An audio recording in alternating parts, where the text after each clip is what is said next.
Hello every one, പുതിയൊരു വീഡിയോയിലേക്ക് എല്ലാവർക്കും സ്വാഗതം. അങ്ങനെ ആ ദിവസം എത്തി. The day has come. നാളെ നമ്മുടെ എൻട്രൻസ് പരീക്ഷാ ദിനം. നാളെ കേരളത്തിൽ അങ്ങോളം ഇങ്ങോളമായി ഒരുപാട് കുട്ടികൾ 5 ഇയറും 3 ഇയറും പ്രവേശന പരീക്ഷ എഴുതുന്നുണ്ട്. എല്ലാവർക്കും എൻ്റെ ആശംസകൾ നേരുന്നു. നിങ്ങളുടെ സ്വപ്നങ്ങളെല്ലാം ഫുൾഫിൽ ചെയ്യപ്പെട്ടെ, നിങ്ങളുടെ ആഗ്രഹങ്ങളെല്ലാം സാറ്റിസ്ഫൈ ചെയ്യപ്പെട്ടെ, നിങ്ങൾക്ക് ഇഷ്ടമുള്ള ലോ കോളേജിൽ തന്നെ പഠിക്കാൻ പറ്റട്ടെ. 1-2 കാര്യങ്ങൾ ആഡ് ചെയ്യാൻ വേണ്ടിയാണ് സത്യം പറഞ്ഞാൽ ഇന്ന് ഈ വീഡിയോ ഇട്ടിരിക്കുന്നത്. ഇപ്പോൾ നിങ്ങൾ എന്ത് മൈൻഡ് സെറ്റിലൂടെ കടന്നു പോകണമെന്ന് എനിക്ക് ഊഹിച്ചെടുക്കാവുന്നതേ ഉള്ളൂ. 2017 അങ്ങനത്തെ ഒരു മൈൻഡ് സെറ്റിൽ ഇരുന്നൊരു വ്യക്തിയാണ്.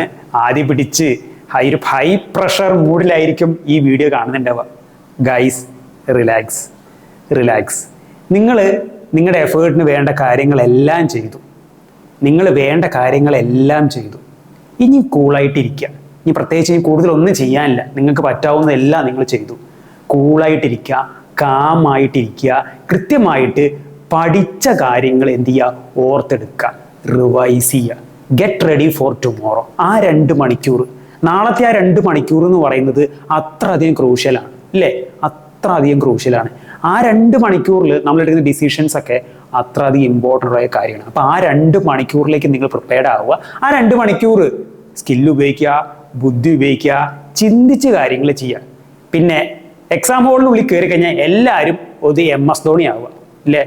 എക്സാമിന് കയറുന്നവരെല്ലാവരും വിരാട് കോഹ്ലി ആവുക. ഇരുന്ന് പഠിക്കുക, എപ്പോഴും പമ്പ്ഡായി നിൽക്കുക. എക്സാം ഹോളിൽ കയറിയാൽ നിങ്ങൾ എല്ലാവരും MS ധോണി ആവുക. കൂളായിട്ടിരിക്കുക. എന്ത് പ്രഷർ സിറ്റുവേഷനും ഇങ്ങനെ കൂളായിട്ട് അങ്ങനെ ഡീൽ ചെയ്യുക. ആ 2 hours നിങ്ങൾ ബുദ്ധിപൂർവ്വം ചിന്തിച്ച് കാര്യങ്ങൾ ഡീൽ ചെയ്യുക. പിന്നെ എല്ലാവരും മൈൻഡൊക്കെ ആകെ ഒരു മിക്സ്ഡപ്പ് അവസ്ഥയിലായിരിക്കും. അയ്യോ അത് പഠിച്ചിട്ടില്ല, അയ്യോ ഇത് പഠിച്ചിട്ടില്ല, അയ്യോ അത് നോക്കിയിട്ടില്ല, അയ്യോ ഇത് നോക്കിയിട്ടില്ല. Don't worry. ഒരാളും തൻ്റെ എൻട്രൻസ് സിലബസിന്റെ 100% പഠിച്ചിട്ടൊന്നും ഒരാളും എക്സാം ഹോളിലേക്ക് പോകുന്നില്ല. അത് നിങ്ങൾ മനസ്സിലാക്കി വെക്കേണ്ട ഒരു കാര്യം. ഈ പ്രവേശന പരീക്ഷ എന്ന് പറയുന്നത് വേറൊരു കാര്യമാണ്. ഓക്കെ, കുറച്ച് ലക്കിന്റെ ഒരു ഫാക്ടറും കൂടെ ഉള്ള കാര്യമാണ്. നമ്മൾ പഠിച്ച ഭാഗത്തുനിന്ന് കൂടുതൽ ചോദ്യങ്ങൾ വരികയാണെങ്കിൽ നമ്മൾ കയറില്ലേ? സോ ഹോപ്പ്, പ്രേ. നിങ്ങൾ എന്ത് ദൈവത്തിലാണോ വിശ്വസിക്കുന്നത് ആ ദൈവത്തെ വിളിച്ച് നിങ്ങൾ എന്ത് ചെയ്യുക, പ്രാർത്ഥിക്കുക. ഓക്കെ, ആ ലക്ക് നിങ്ങളുടെ അനുകൂലമാകട്ടെ എന്ന് വിചാരിക്കുക. പിന്നെ മറ്റൊരു കാര്യം നിങ്ങളുടെ മൈൻഡിൽ ഇങ്ങനെ ഓടുന്നുണ്ടാവും. അയ്യോ നാളത്തെ എക്സാം എന്താവും, ടഫ് ആവോ, ഈസി ആവോ, അയ്യോ എനിക്ക് എഴുതാൻ പറ്റുമോ, ഞാൻ പഠിച്ച ഭാഗത്തു നിന്നൊക്കെ വരുമോ? Guys, don't expect A easy paper. നാളെ ആരും ഒരു ഈസി കേക്ക് വാക്കാന്ന് വിചാരിച്ച് ആരും അങ്ങോട്ട് പോകണ്ട.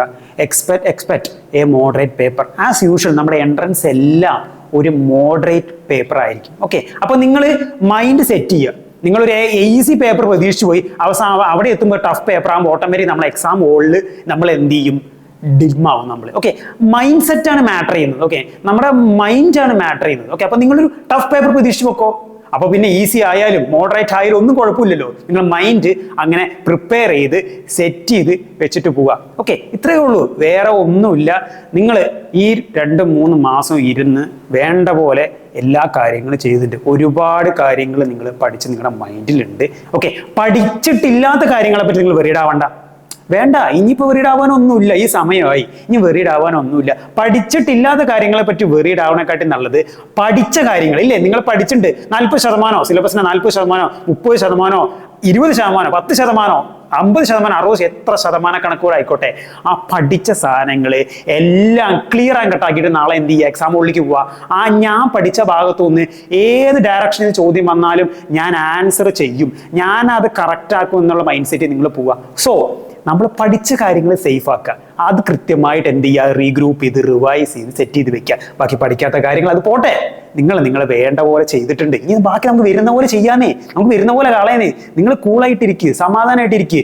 നമ്മളെ ഒരു ജനറൽ ഒരു സൈക്കോളജി എന്ന് വെച്ചാൽ നമ്മൾ ടെൻസ്ഡ് ആണെങ്കിൽ, നമ്മൾ പ്രഷറൈസ്ഡ് ആണെങ്കിൽ നമുക്ക് ഡിസിഷൻ മേക്കിംഗ് എപ്പോഴും ലോ ആയിരിക്കും. ഓക്കെ, നമ്മൾ കൂളായിട്ടിരിക്കുക, നല്ല ഡീപ്പ് ബ്രത്ത് എടുത്തിട്ട് കൂളായിട്ട് എക്സാം ഹോളിൽ ഇരിക്കുക. എന്നിട്ട് എന്ത് ചെയ്യുക, അറിയുന്നത് ചെയ്യുക. ഓക്കെ, അത് നിങ്ങളുടെ മൈൻഡിൽ നിങ്ങൾ വെക്കേണ്ട ഒരു കാര്യമാണ്. അറിയുന്നത് ചെയ്യുക, മിണ്ടാതെ ഇറങ്ങി വരിക. ഓക്കെ, അറിയാത്ത കാര്യങ്ങൾ ചെയ്ത് തെറ്റുത്തരം വരുത്തി നെഗറ്റീവ്സ് വരുത്തി സ്വന്തം കുഴി വെട്ടാൻ നിൽക്കരുത്. ഓക്കെ, അപ്പോൾ ഇത്രയും കാര്യങ്ങളാണ് മെയിനായിട്ട് ഈ വീഡിയോയിലൂടെ പറയാനുള്ളത്. ഇനി ഫർദറായിട്ട് ഒന്നും പറയാനില്ല. Okay, you guys have done so much. നിങ്ങളെല്ലാവരും വർക്ക് ചെയ്ത് സെറ്റായി ഇരിക്കുകയാണ്. It's all about that 2 hours ഇല്ലേ. ആ 2 മണിക്കൂർ ഇനി സേഫ് ആക്കണ്ടുള്ളൂ. അത് സേഫ് ആവും, വിഷയമൊന്നുമില്ല. ഞാൻ മുന്നൊരു വീഡിയോ പറഞ്ഞിട്ടുള്ള കാര്യമാണ്. നമ്മൾ ഒരു സാധനം ആത്മാർത്ഥമായിട്ട് ആഗ്രഹിക്കുന്നുണ്ടെങ്കിൽ, നമ്മൾ സിൻസിയറായിട്ട് വർക്ക് ചെയ്യാൻ റെഡി ആണെങ്കിൽ അത് എന്തെങ്കിലും വരുമോ? അത് വരും, ഒരു സംശയവും വേണ്ട. ഇന്നല്ലെങ്കിൽ നാളെ ഒരു ദിവസം വരും. നിങ്ങൾക്ക് അത് ഏറ്റവും ലേറ്റസ്റ്റ് ഡേറ്റിൽ തന്നെ വന്നെത്തട്ടെ എന്ന് മാത്രം ഞാൻ ആശംസിക്കുന്നു. അപ്പോൾ ഗൈസ്, ഓൾ ദി ബെസ്റ്റ്. ഒന്നും നോക്കാനില്ല, നാളെ പോയി പൊളിച്ചടുക്കിയിട്ട് പോവാം. Okay, best wishes.